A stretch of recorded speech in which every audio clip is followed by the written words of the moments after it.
Perhaps nowhere on earth has there ever been a group of people more versatile than the monks of Europe. They were physicians and scholars and agriculturists and inventors. And they, perhaps more than any other group, is responsible for helping to save Western civilization. Let's talk about that today on the Catholic Church, Builder of Civilization.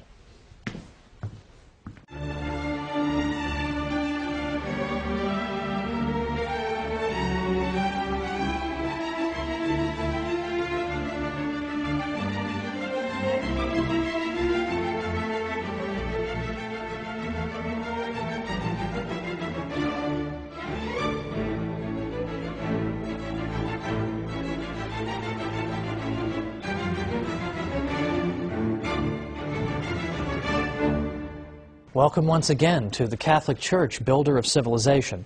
I'm Thomas Woods. Today it's the monks who helped to save Western civilization.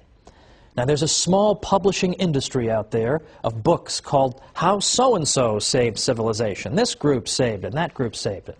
The monks deserve this title, ladies and gentlemen, the monks. Even the Irish, who are sometimes credited with saving civilization, did so in large part because of their monks. Who were these people, after all? They were monks. Well, I don't want to assume any prior knowledge. Who are the monks? What are they doing? And how did they save Western civilization? We already see in the 3rd century a tradition whereby women religious, we would call them, began to live together and share the same spiritual and prayer life and dedicated themselves to the care of the poor and the sick. So it's very easy to see in that the tradition of convents and the life of the nun. Also in the 3rd century we see a tradition among men to be hermits. The hermits were people who forsook everything, who pursued absolute solitude in order better to commune with God and to hear Him and to pray to Him. St. Anthony of the Desert in the mid-3rd century was a classic example of this. He lived to be over 100 years old, and he went out into the deserts of Egypt. The hermits typically lived completely alone. They would gather on Sundays to worship God, but otherwise they kept to themselves. And they tended small vegetable gardens to support themselves, or they made baskets, but otherwise theirs was a life of extreme solitude. Now, in a certain sense, this is all well and good, and the Church has never altogether repudiated the tradition of hermit life. In fact, she's had a pope who was a hermit in the 1290s, Pope Celestine V. But right away, there were critics of the hermit's life, because the hermit, who lived apart from anyone who could provide him spiritual guidance, sometimes engaged in spiritual practices that were, well, rather questionable.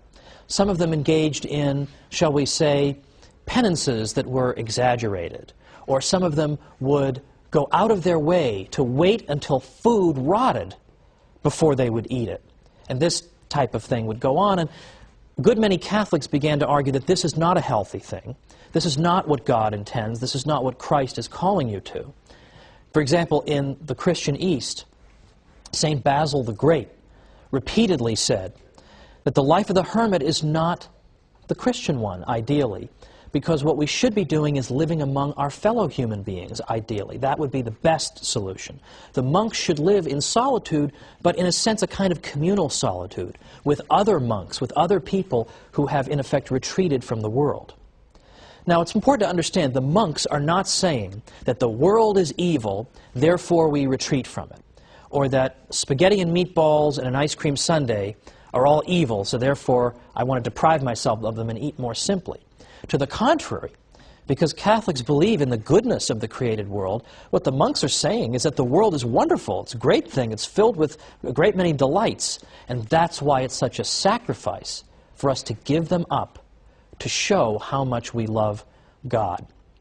One of my friends has sometimes explained it this way: it's one thing to bring flowers for your wife. It's quite another to bring her flowers on a rainy, miserable day when she knows it was just an unbelievable ordeal for you to get those flowers and get back in the car and keep the vase from spilling over in the car. I've had plenty of experience with this, folks. This is exactly why the monks made sacrifices, to show how much they loved God. In the West, it was a man named Saint Benedict who argued that we need to have monks who live in a single place, and they live together, and they have the same spiritual regimen, and they live under the authority of an abbot. St. Benedict composed something called the Rule of St. Benedict, which was in effect an outline for how a monastery should be run. He wrote this around 529, and with the passage of time, this became the model for organizing monasteries. A monastery, of course, is where the monks live. And St. Benedict argued that the monks should live penitential lives, it's true, but not lives that are so penitential that it would disrupt their spiritual lives. We don't want that. We want them to live at the material level of about the average Italian peasant. That would be acceptable. They should get adequate sleep. They shouldn't do too much physical labor. They should be moderate in all things. Physical labor and prayer and study, and nothing out of moderation. The monasteries in Ireland were quite another story. There, the model, in effect, was working 14 hours a day, doing back-breaking labor, and then coming in and praying all the psalms. And this, it seemed to St. Benedict, was just too much, that you couldn't live a healthy spiritual life if you were being that rigorous with your physical body.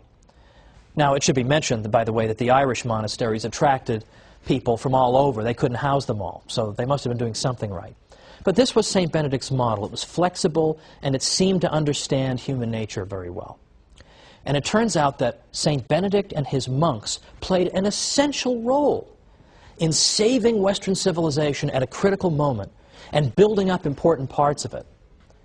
And yet, I will never forget, in my days as a professor in New York, after telling my class all about the monks and all the things they had done, I actually had a student say to me, "That's very interesting. Are there any monks today?"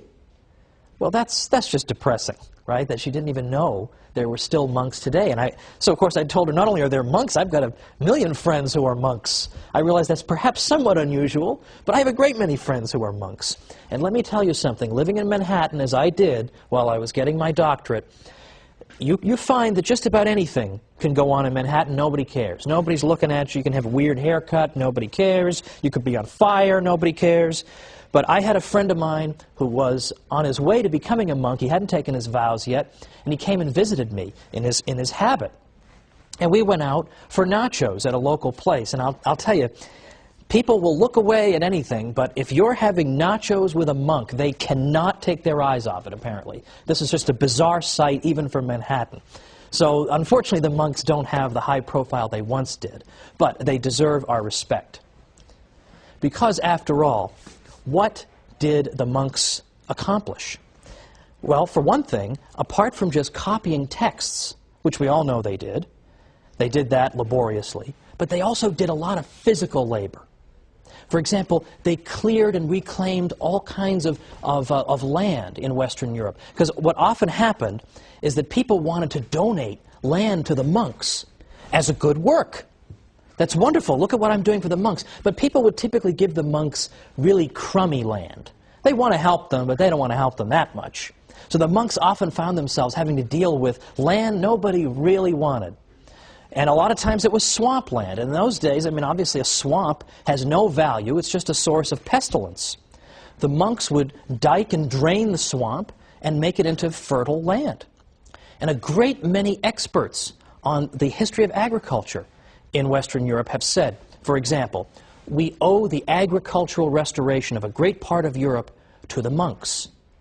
Another one said, wherever they came, they converted the wilderness into a cultivated country. They pursued the breeding of cattle and agriculture, labored with their own hands, drained morasses and cleared away forests. By them, Germany was rendered a fruitful country. And finally, every Benedictine monastery was an agricultural college for the whole region in which it was located.